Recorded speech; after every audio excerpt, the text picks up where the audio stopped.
So, magandang araw. Gagawa na naman ako ng video. Dapat nga hindi ako gano'n nagsasalita kasi nagme-mewing ako eh.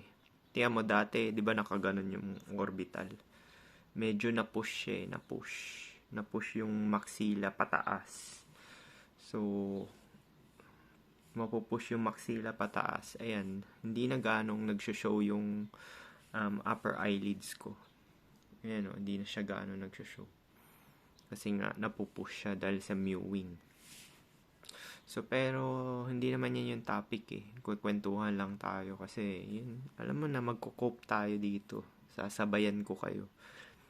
Hindi lang na kahit pa sabihin mong may girlfriend ako, LDR naman, wala namang kasiguraduhan yun. So, sabay-sabay na lang din tayo magko-cope. So, ayun, ano ba pag-uusapan natin? Yun, yung sa mga ano na lang, yung mga pre-selection. Diba, Daniel Padilla, may Andrea Brillantes, may Catherine. Tapos, yung Rob naman, yun yung bago, taga GMA. Actually, tinignan ko yung height niya. Mukha siya maliit eh. Medyo stocky lang yung build niya. Palapad siya. 5'8 ata height niya. Tapos si Harleen Budol, 5'7 yun. So, hindi katangkaran yung lalaki, pero nadadali niya yung anong tawag dito, mga beauty queen. Ganon din si Dennis Trillo. Si Dennis Trillo, 5'7 lang yun eh. Tapos marami naging chicks yun eh. Si Harleen din yung ano nun eh. Carlin or Harleen. Yung parang pinagsabay niya rin.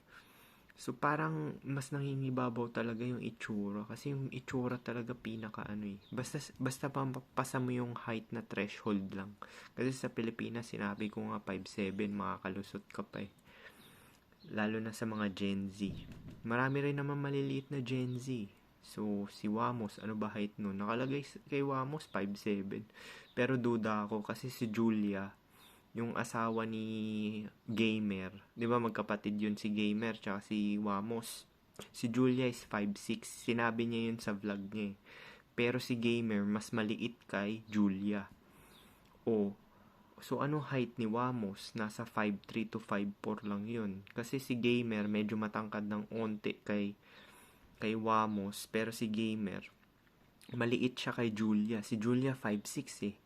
So tingin ko 5'5 si Gamer. So makakalusot ka rin talaga sa Pilipinas eh. Pero dito sa West hindi, may ceiling dito, at least 5'9 ka talaga. Pag 5'7 ka, papatol sa'yo mga kapwa mo na lang siguro na kalahi, kagaya mga Pilipino. So yun, yan, sila Daniel Padilla, mga pre-selection, si Richie Rivero. Siyempre, nagka-Andrea Brillantes na siya. Yun yung sinabi ko, kailangan mo lang magkaisa eh. Eh, si Rob nga, may anak pa pala yun eh. May asawa at anak pa pala yun. Tapos, dinali niya yung dalawang ano.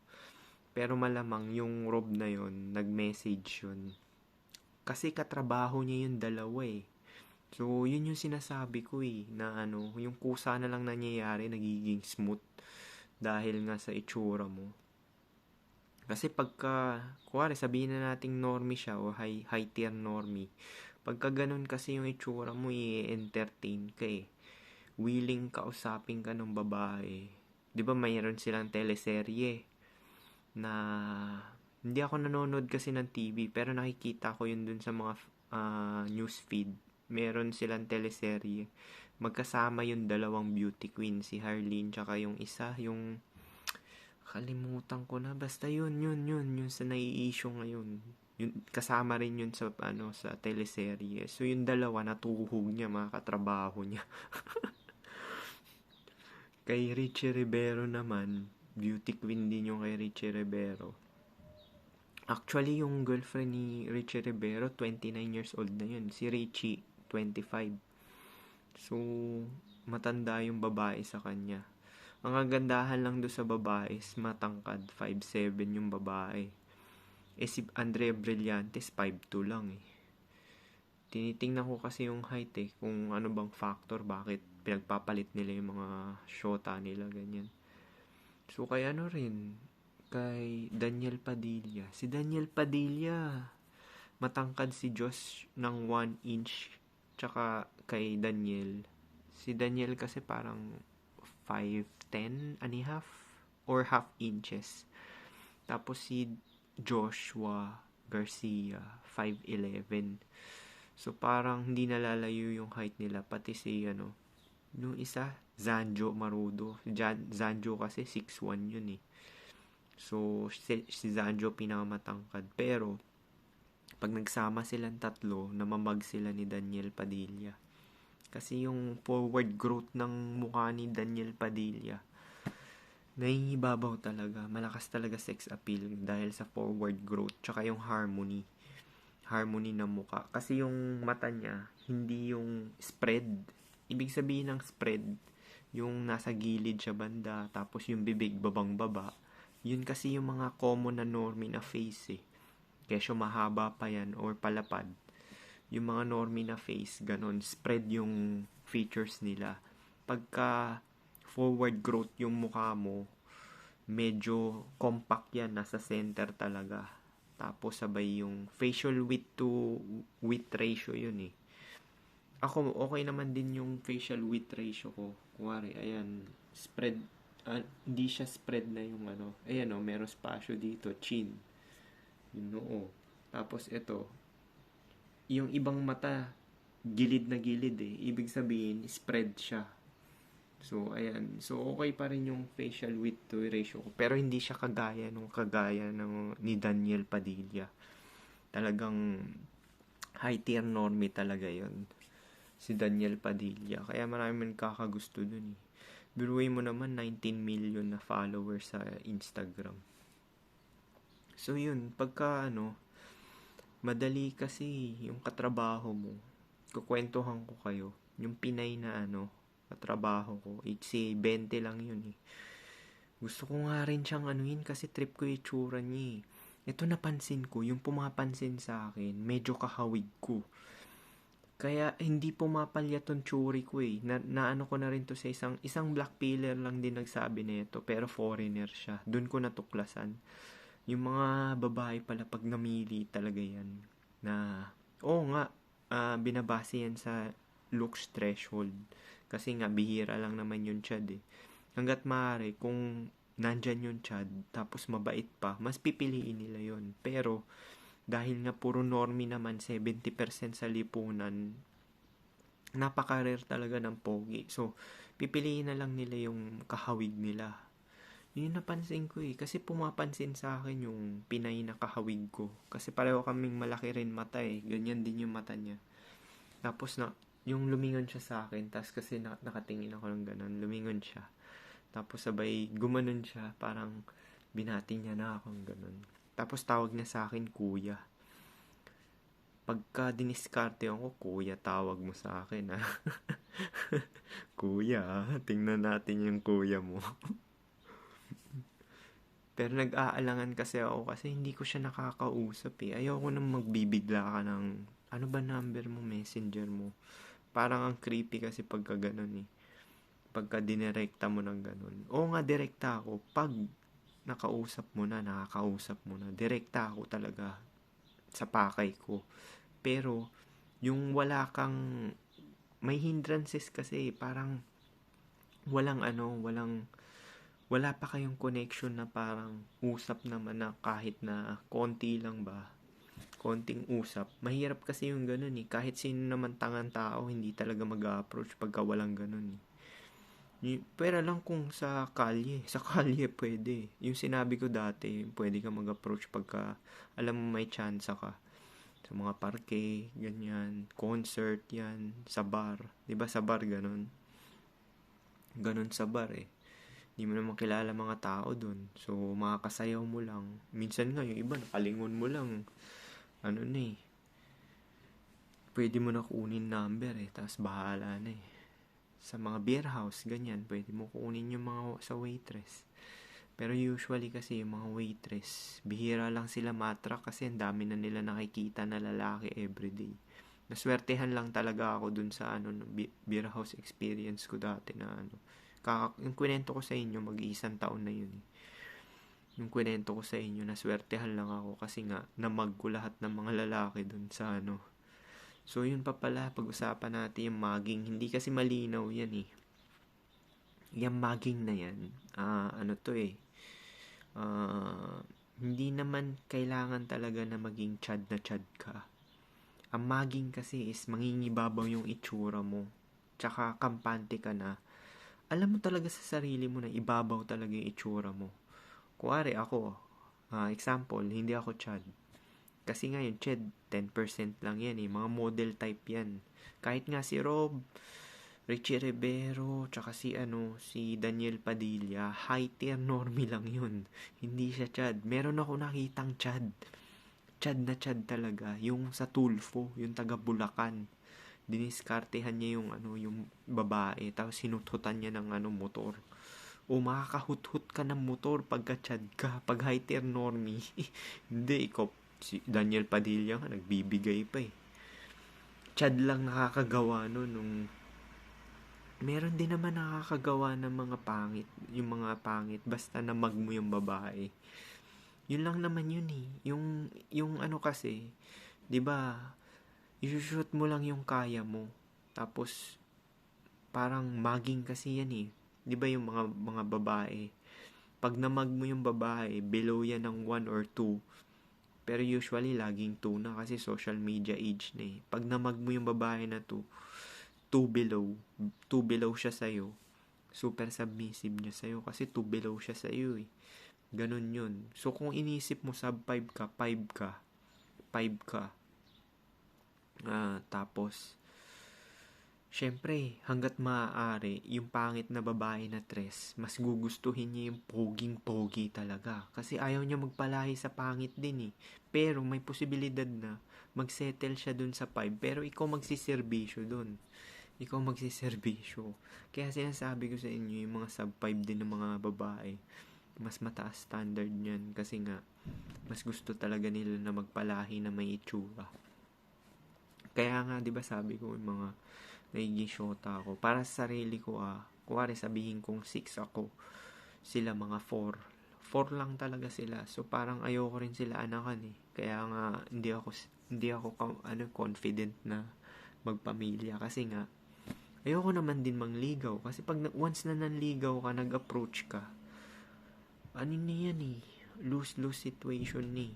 Once na nag-approach ka ng manligaw, na kuwari, kikilalanin mo, kinuha mo yung number, tas nanligaw ka. Yung mga typical na ligaw talaga na tinuturo sa lipunan. Ano yan eh, once na nag-approach ka, nagkuha ng number na ganyan, yung wala namang kayong in common, ano na yan, ibig sabihin below ka na sa kanya. Mawawala na siya ng attraction. Hindi ka attractive. Kasi, simping yun eh, simping. Hindi attractive yun sa babae. Yung sinabi nila. Kaya yung mga game, yung cold approach, base yan sa setting eh. Setting. Kagaya sinabi ko, concert. Pero kung yung gagawin mo yan sa trabaho, mga hindi uubra yan. 100% igagaranti ko sa inyo. Rejection na abutin nyo. Kuwari, ginawa nyo yan sa trabaho, sa eskwelahan. Yung wala kayong in common, yung nag-uusap. Kuwari, kahit yung in common nyo lang tungkol sa trabaho, may interest kayo na pag-uusapan, yun may chance kayo. Tsaka kung ma-reject ka man, okay lang. Pero mas may chance yun kaysa yung dun sa sinasabi nyo na approach talaga na hindi yun. Rejection talaga abutin nyo yun. Kasi sinabi ko nga, once na nag-approach ka, na lang talaga, beneath ka, below ka. Yun naman talaga yun. Kung sino yung nag-e-effort, siya yung below. Kung sino yung laging nag-e-effort, siya yung below. Kuwari, mas maganda nga yung babae nag-e-effort eh. Oo nga, wala silang pera kasi sa hypergamos, mas laging may pera yung lalaki. Pero, ang sinasabi kong effort is, binibigay niya yung oras. Kagaya na ka-LDR ko, itong mga nagiging ex ko dati, sila yung nagre-reach out sa akin na everyday, para kang nililigawan, ganon. Sila yung nag-good morning, ganyan. Yun yung sinasabi ko, yung effort. So, once na naggaganyan sa'yo yung babae, genuine yung ano niya, desire niya. Pag ikaw nag-una na good morning, yung mga ganyan-ganyan, below ka, ibig sabihin, beta box provider ka. Dalawa lang naman ang ang strategy, category ng mga lalaki. Either beta box provider ka or chad ka, pogi. Yun lang naman yun eh. Kung chad ka na pogi, yun lang. Wala nang in between, yung mga kung high value men. High value men na naman tayo. Na-debunk ko na yung high value men. Yung high value men is nagustuhan ka ng babae base sa value mo. Value na nabibigay mo aside from looks or genetic. Sa genetic kasi is alpha. Ang genetic ay ang namili sa sayo is yung genetic mo. Genetic. Ibig sabihin yung genetic mo yung namili. Hindi logic ang namili doon. Genetic. Genetic ang namili. Ibig sabihin impulse. Parang genuine desire. Yun yung sinasabi natin. Hindi siya logic. Kasi pagka yung beta box, logic yan eh. Logic yung pinili nila. Kasi, lagpas na ako 25. Which is ganun, nagkakaroon ng epiphany yung mga babae.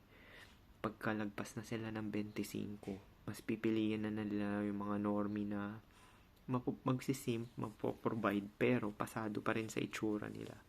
Yan napapasok yung mga kahawig nila, ganyan. So yun nga yung napansin ko kahapon, yung dalawang kahawig ko, yung isa puti siya, tumatabi sa akin. Actually dun pa lang tabihan ka lang, panalo ka na kasi kung hindi ka talaga trip, kung hindi normie yung itsura mo, hindi ka talaga tatabihan, repulsive talaga. Ang gusto sa'yong kumausap, tapos hindi ka sasabihan, basta parang hindi ka nag-i-exist. Ganun yun pagka hindi ka talaga attractive, o kahit hindi normie. Kasi normie may respect pa yan may respect pa na treatment dyan, kasi normal treatment nga, diba?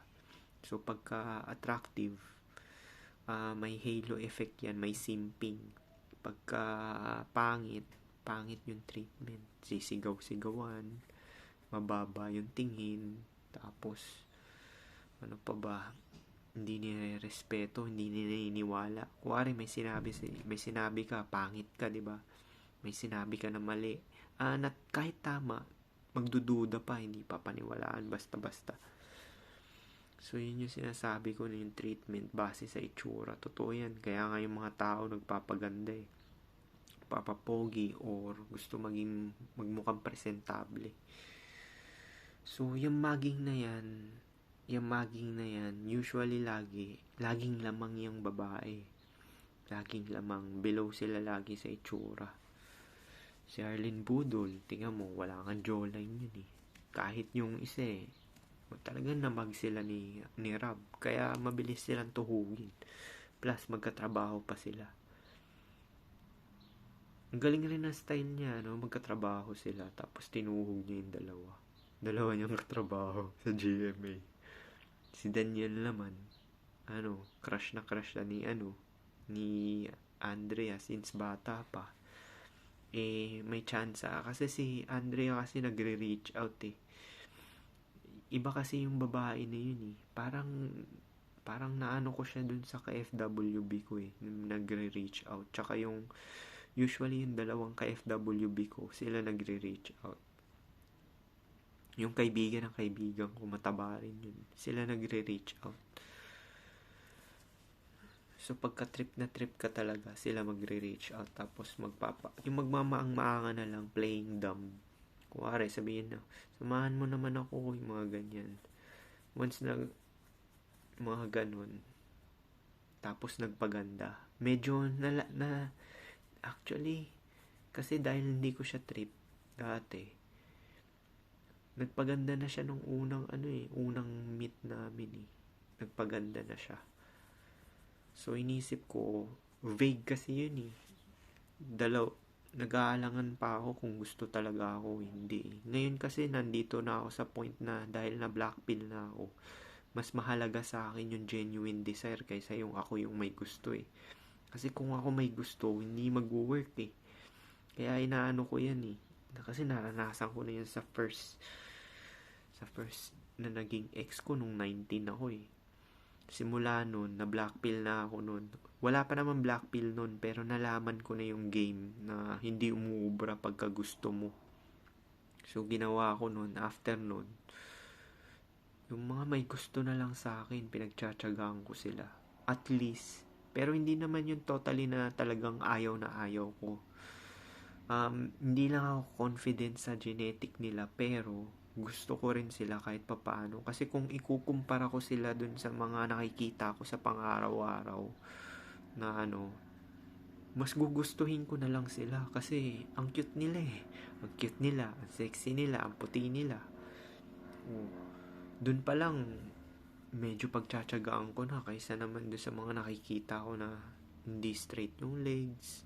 Kahit yung mataba na yun, yung sinasabi ko sa inyo na ka-FWB ko, straight din yung legs nun eh. Sa akin, deal breaker yung legs talaga eh. Ayoko ng piki eh. Dami kasing piki na Pilipina eh. Hindi straight yung legs. Nakaka-turn off. So, yun. Yun yung mugging. Kahit sa trabaho nyo, kuwari, ikaw pinaka may itsura, ikaw lagi kakausapin. Minsan nga medyo naaabala na ako kasi panay tawag ng pangalan ko tapos magtatanong ng mga nonsense. Pareho lang naman kami trabaho, pareho lang din naman kaming bago. Medyo nakakabigat lang din siya ng trabaho kasi hindi mo alam kung nagbobobobobohan ba itong mga to o nanggagamit. Ganun. Gusto nila akong gamitin. So, yun yung mga napansin ko na pre-selection tsaka mugging. Ano pa ba? Ngayon kasi social media age na eh. Nabobomba na kasi yung mga babae na Di ba meron pa nga nagtomboy si Sara Labati, di ba? Nagtomboy na lang ng babae. Meron ding isang video sa Facebook din na panood ko. Sabi ng babae, what if, alam mo yung what if, alam nyo to, nakita nyo to sa Facebook, what if buntis ako? Tapos parang na-shock yung babae. Medyo looks match naman din sila, yung lalaki at babae. Kaso nga lang yung babae na pikon. Sabi, what if buntis ako pero hindi ikaw yung tatay? Syempre masakit sa'yo yun kahit biro lang yun. Tapos sabi ng lalaki, what if mag-break na tayo? Sabay tawa ng ganun yung lalaki. Napikon yung babae. What if talaga mag-break na nga lang tayo? Tapos nag-walk out yung babae. Umalis. Pero the fact na inisip niya na siguro yung babae may ini-entertain. Yan kasi yung sinasabi ko eh. Yung babae kasi, parang wala silang pakialam sa mga pinagdaanan mo. Di ba sinabi na yung Rolo Tomasi? Gusto lang nila yung winner. Winner sa looks, winner sa status, tsaka pera. So, marami silang ini-entertain. Pipiliin nila yung pinaka-best na ini-entertain na nila. Ganun. Parang yung sa yung nangyari sa ka-FWB ko, may ina-entertain siya. Pero, ewan ko sa kanya, bitter siya eh. Feeling ko affected siya kasi kumalas na ako eh. Kasi ako nagsabi, stop na natin to. So, although sinabi niya, balik na lang tayong friends, hindi ako pumayag. Sabi ko, stop na lang tayo. So, medyo may ako rin yung nag-reject kahit papaano. Although loose ako noon, loose yun eh. Kasi lumipat siya sa iba eh. Kasi may pagpipilian siya, pero naghahang siya sa'yo. Hinahang ka niya. Parang hinahang niya ako, Kasi gusto niya makasigurado kung gusto siya ng lalaki. Para may fallback siya. So, malalaman na lang niya yun kasi bago pa lang sila eh. Yung pag-uusap. Kaya naman ako nagugustuhan ng mga yung mga chikas ko, tsaka yung mga exes ko. Kasi nga, may sense ako kausap. Tsaka, sinishare ko yung about health, mga ganyan. Tsaka yung, isa rin yun eh. Yung looks kasi pang grab lang naman sa una yan eh. Pero, kailangan mo rin maging, yung matalino, kausap, may sense, tapos may mapapala yung mga tao. Kahit naman ako ayoko kausap. Kaya hindi ko binabago yung sarili ko eh. Kasi nga, ayoko yung kausap ko bobo. Isa rin yun, nakaka-turn off yun. So, dahil nga introvert ako, hindi ako gano'n nag-a-approach yung nag-uuna. Hinahayaan ko sila, tapos hinahayaan ko yung salita nila. Pagsasalita nila, dun ko na actually, mas natatalinuhan ako sa mahihirap. Sa mga nagiging ex ko na mga hindi naman kayamanan. Nagja-jive kami ng mindset. Kasi mga mindset ng gusto lang nila sa bahay lang, ganyan. So, parang traditional sila, traditional. So, kaya hindi ko binabago yung sarili ko. Traditional din naman ako kasi nanlilibre ako ng pagkain, Jollibee nga lang. Traditional din naman ako. Na so, hindi ko binabago sarili ko. Wala talaga akong binago. Isa pa pala yun, pag wala kang binago sa sarili mo, ma-attract mo yung kapareho mo lang din ng kasi minsan ganun yun eh, magpa-part ways na lang kayo kasi hindi kayo pareho ng tinatahak na landas or pareho ng mentality. Factor din yan eh, hindi lang basta yung looks pang lang yan, doorway yan kasi sila namimili eh. So paano, yun lang siguro, peace.